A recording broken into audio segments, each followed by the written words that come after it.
اسی طرح لفظ غوث جو ہے کسی کا نام ہونا، اس پر بھی کوئی اعتراض نہیں۔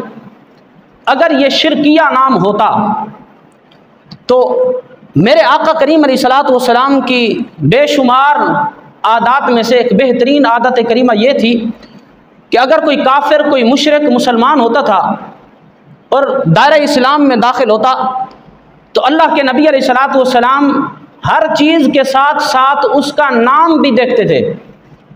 اگر اس کا نام مشرکانہ ہوتا، کافرانہ نام ہوتا، ایسا نام اس نے رکھا ہوا ہوتا کہ جس کی شریعت اجازت نہیں دیتی، تو اللہ کے نبی فوراً اس کا نام بدل دیا کرتے تھے اور شریعت کے مطابق اس کا نام رکھا کرتے تھے۔ مثال کے طور پر ایک شخص آیا، اس کا نام عبد العزیٰ تھا، اب عزیٰ بت کا نام ہے، تو رسول اللہ صلی اللہ علیہ وسلم نے اس کا نام عبداللہ رکھا۔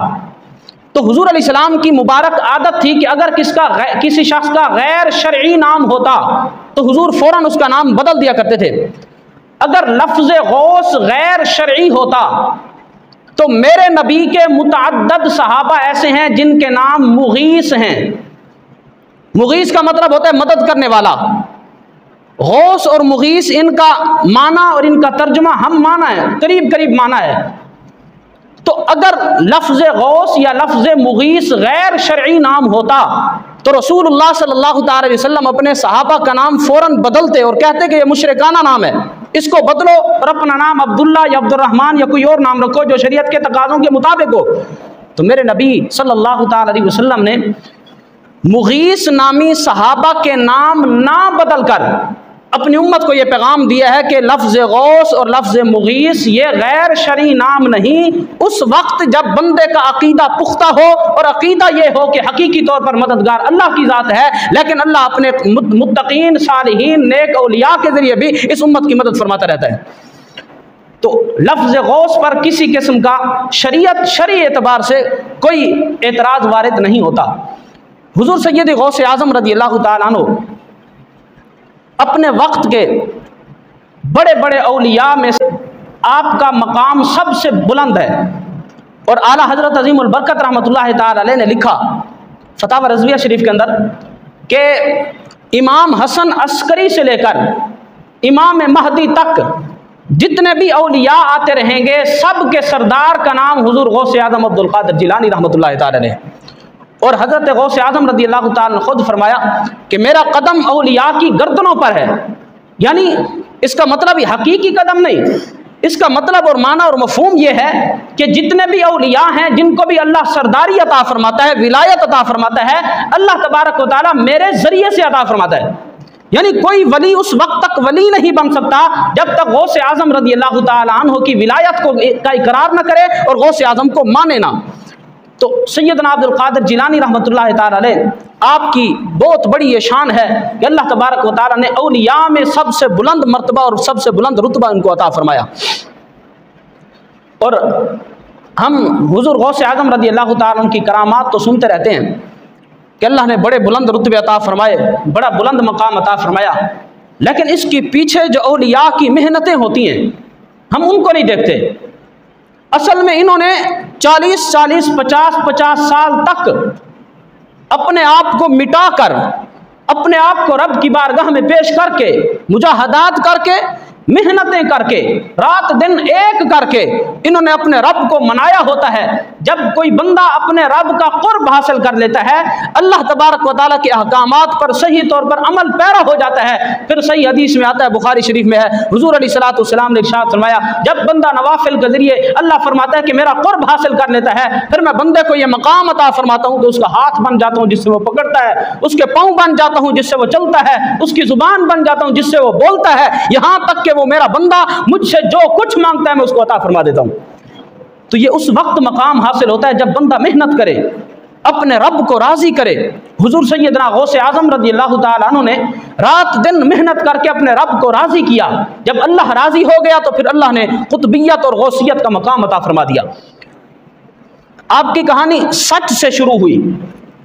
آپ فرماتے ہیں میں چھوٹا بچہ تھا، جنگل میں جا رہا تھا ایک اونٹ کے پیچھے، ہاتھ میں ڈنڈا ہے، اونٹ کو ہانکتا ہوا جا رہا ہوں، غیب سے آواز آئی، اے عبد القادر تو اس لیے تو پیدا نہیں کیا گیا کہ تو اونٹوں کو پیچھے ڈنڈے اٹھا کر ان کو ہانکتا پھرے، اب فرماتے ہیں میں چھوٹا بچہ تھا، یہ بات میرے دل پر اثر کر گئی، بھاگا بھاگا اپنی ماں کے پاس آیا اور آ کر اپنی ماں کو کہا کہ مجھے اجازت دو، میں شہر جانا چاہتا ہوں، جا کر علم دین حاصل کرنا چاہتا ہوں۔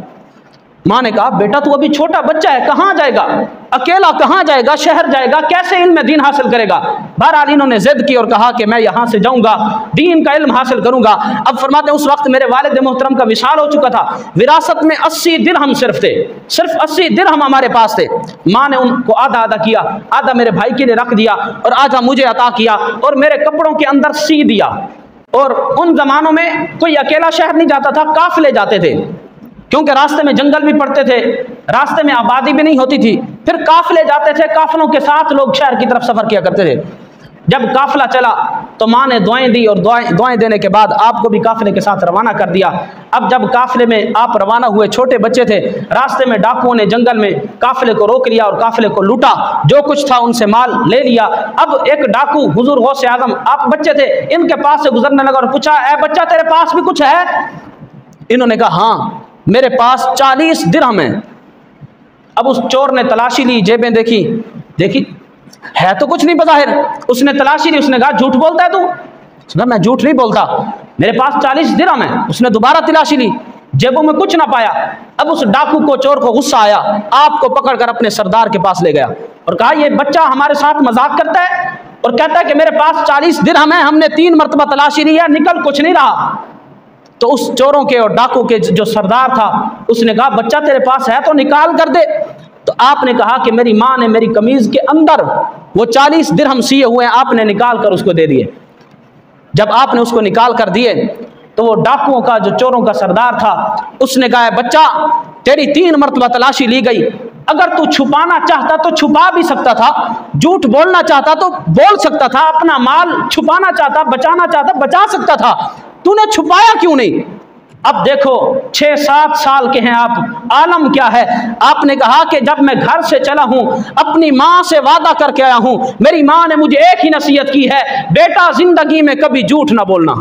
میری ماں کی نصیحت ہے، میں نے اپنی ماں کی نصیحت پر عمل کیا ہے۔ رسول اللہ کا فرمان ہے نا، الصدق ینجی والکذب یہلک، میرے آقا نے فرمایا کہ بندے کو صدق اور سچائی نجات دلاتی ہے اور جھوٹ بندے کو گمراہ کر دیتا ہے، جھوٹ بندے کو ہلاک کر دیتا ہے۔ تو حضور غوث اعظم نے فرمایا میں نے اپنی ماں کی نصیحت پر عمل کیا ہے اور میری ماں نے کہا زندگی میں بیٹا کبھی جھوٹ نہ بولنا۔ اب یہی وقت تھا اس ڈاکو کے سردار کے دل کی کیفیت کو بدلنے کا، یہی وقت تھا اس کی توبہ کرنے کا۔ اس نے کہا اے چورو، اے ڈاکوؤ، اے میری فوج قریب آؤ، دیکھو تو صحیح، ایک چھوٹا بچہ ہو کر اپنی ماں کی نافرمانی نہیں کرتا، ہم اتنے بڑے ہو کر اپنے رب کی نافرمانی کر رہے ہیں۔ چھوٹا سا بچہ ہو کر اپنی ماں کی نافرمانی کرنے کے لیے تیار نہیں ہے، ہم نے اپنے رب کی نافرمانی میں اتنی ساری زندگی گزار دی۔ اس چوروں اور ڈاکوؤں کے سردار نے کہا اے بچہ، ہم تیرے ہاتھ پر توبہ کرتے ہیں اور آج کے بعد ہم چوری سے توبہ کر رہے ہیں، ہمیں بھی اپنے ساتھ دین کے راستے پر لے چل۔ تو حضور غوث اعظم رضی اللہ تعالیٰ عنہ کی جو زندگی کی کہانی شروع ہوئی وہ سچ سے شروع ہوئی۔ جب بندہ سچ بولتا ہے تو وہ نجات پا جاتا ہے، دنیا میں بھی آخرت میں بھی، ورنہ اگر بندہ جھوٹا ہو، ایک جھوٹ کو چھپانے کے لیے کئی پھر جھوٹ بولنے پڑتے ہیں۔ جب بندہ جھوٹ بولتا ہے تو اس کے منہ سے اتنی گندی بدبو آتی ہے، جو رحمت کے فرشتے موجود ہوتے ہیں اللہ کے نبی نے فرمایا وہ بھی دور بھاگ جاتے ہیں۔ جھوٹ اتنی گندی اور اتنی ملعون چیز ہے، فرشتے بھی اس کے قریب نہیں رہ سکتے۔ یعنی جب بندہ جھوٹ بولتا ہے تو اللہ کی رحمت دور ہو جاتی ہے، رحمت والے فرشتے دور ہو جاتے ہیں۔ بہرحال حضور سیدی غوث اعظم رضی اللہ تعالیٰ عنہ کی کہانی یہاں سے شروع ہوئی۔ اس کے بعد پھر آپ نے دین کا علم حاصل کیا، یہاں تک کہ آپ فرماتے ہیں درست العلم حتی صرت قطبا، میں نے دین کا علم اتنا حاصل کیا، علم دین پڑھا، اس کے بعد پھر اللہ نے مجھے قطبیت کا مقام عطا فرما دیا۔ اب دین پڑھ لیا، علم دین حاصل کر لیا، اس کے بعد کیا ہوا؟ آپ خطاب نہیں فرماتے تھے، بہت بڑے عالم دین بن گئے، درس نہیں دیتے تھے۔ ایک مرتبہ فرماتے ہیں میں رات کو سویا تو خواب میں اللہ کے نبی تشریف لائے، خود حضور اکرم صلی اللہ تعالی علیہ وسلم تشریف لائے اور آپ نے فرمایا بیٹا عبد القادر، لوگوں کو واعظ و نصیحت کیا کرو، خطاب کیا کرو، درس دیا کرو۔ عرض کی یا رسول اللہ میں اجمی ہوں، اگر میں لوگوں کو بلاؤں مجمع اکٹھا کروں ان میں عربی بھی بیٹھے ہوں گے، اجمی ہو کر عربیوں کو درس کیسے دوں؟ میں اجمی ہوں، میں عرب کو کیسے درس دوں؟